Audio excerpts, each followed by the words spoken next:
Danny is a young Native American mutant who suffered a family tragedy involving a mysterious demonic entity.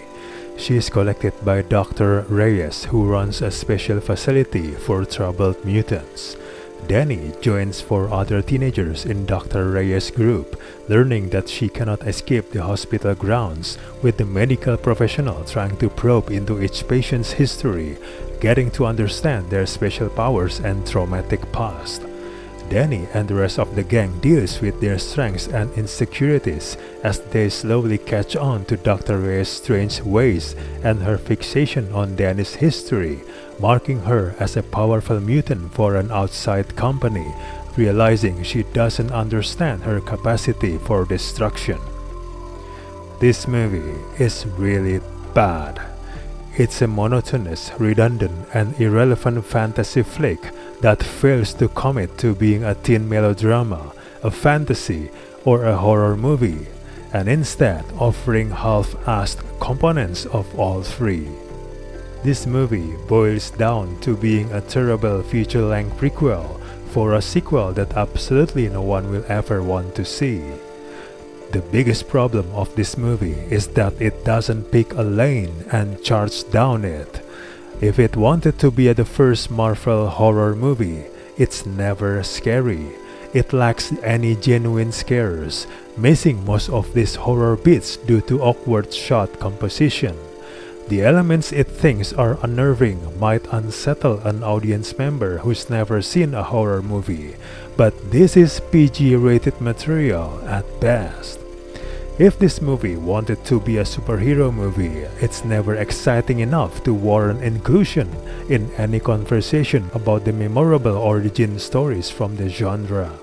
It seems like the director wanted to make a character-driven teen mutant movie, but stopped short of portraying every character with depth or sincerity. We learned the most about Danny and Ileana, but nowhere near enough to convince us to invest, even if the series had some way to move forward. The film barely references the X-Men and doesn't present any clear continuity to the universe. The movie does a really bad job at establishing any sort of clear identity of what it wants to be from the get-go. Even the other bad X-Men movies, they all at least had a clear idea of their identity. All character arcs are so rushed, much like the pacing of the film. The characters are all either timid, depressed, and/or mean-spirited, and you don't like or nor root for any one of them. None of the characters grow. This movie only defines character arc as having these mutants learn to embrace their abilities, and that's it. The writing is so bad that most of the characters barely have much of a personality. The relationships they build between each other are far too rushed, and most importantly, they barely resemble much of their source material. The movie traps the actors in a simplistic, unimaginative, low-budget blip on the comic book radar that neither hinders nor furthers the superhero conversation.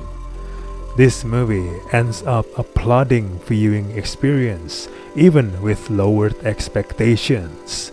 It's like watching a lousy TV pilot for a show that you know didn't get picked up.